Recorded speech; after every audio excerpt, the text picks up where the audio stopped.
here because we're going to do everything we can to honor the sacrifices of millions of men and women who, over the last 250 years, fought and sometimes died to defend our democracy and our freedoms.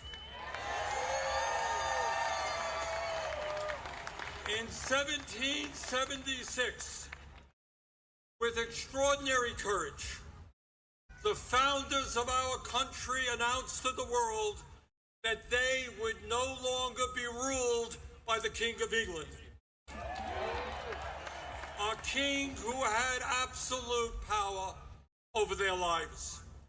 They demanded freedom. And to bring that about, they fought a bloody war against the British Empire and the most powerful military in the world. Tens of thousands of Americans died in that 8-year war, but our forefathers fought on and they won.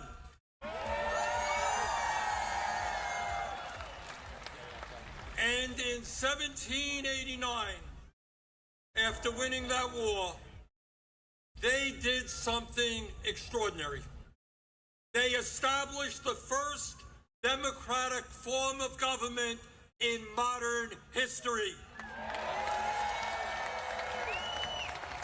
They said loudly and boldly to the entire world, no more kings.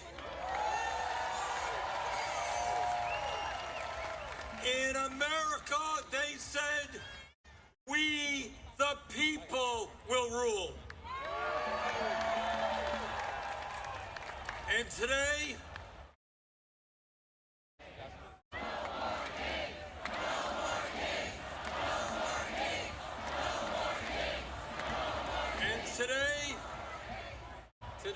in the year 2025, in this dangerous moment in American history, our message is exactly the same. No, President Trump, we don't want you or any other king to rule us. Thank you very much, but we will maintain our democratic form of society. We will not move toward authoritarianism in America. We, the people, will rule.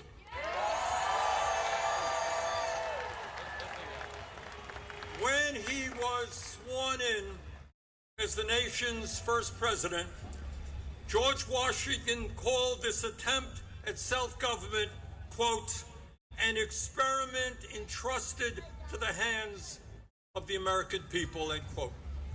My fellow Americans, in an unprecedented way, that experiment is now in danger. It is in danger when we have a president who wants more and more power in his own hands and in the hands of his fellow oligarchs. It is in danger when we have a president who claims that peaceful protests in Portland, Oregon, or Chicago, Illinois, is an insurrection, and calls in the U.S. military, and then threatens to arrest the mayors and governors who resist him. It is in danger when we have masked agents working for ICE, breaking down doors, throwing people into vans without due process, and taking them to God knows where. It is in danger when we have a president who sues and intimidates the media, who wants no criticism of him and his policies, and who undermines the First Amendment of our Constitution, the very foundation of American democracy. Our country is in danger when we have a president who threatens to arrest or imprison political opponents who stand against him, including the Attorney General of New York State, a sitting U.S. Senator, and the Governor of California.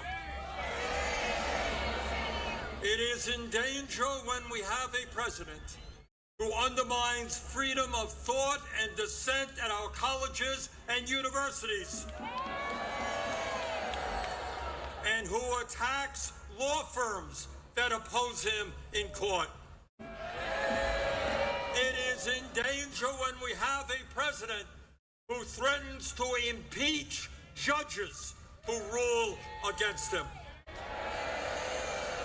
It is in danger when we have a president who ignores Congress, refuses to spend money that Congress appropriates, and takes away money from states who voted against him.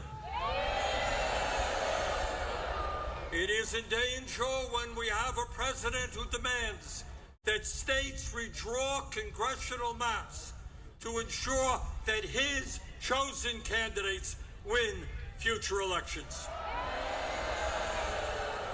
It is in danger when we have a president who illegally fires tens of thousands of federal employees right here in Washington, D.C. and throughout our country, and rips up union contracts that workers have fought for and won. It is in danger when we have a president who grossly violates the Constitution by accepting gifts from foreign leaders, including a $400 million plane from the royal family of Qatar, and then allows that family to build an Air Force facility in Idaho. Well, let us be clear. This moment is not just about one man's greed, one man's corruption, or one man's contempt for the Constitution. This is about a handful of the wealthiest people on earth who, in their insatiable greed, have hijacked our economy and our political system in order to enrich themselves at the expense of working families throughout this country. Yes, yeah, I am talking about Elon Musk, Jeff Bezos, Mark Zuckerberg,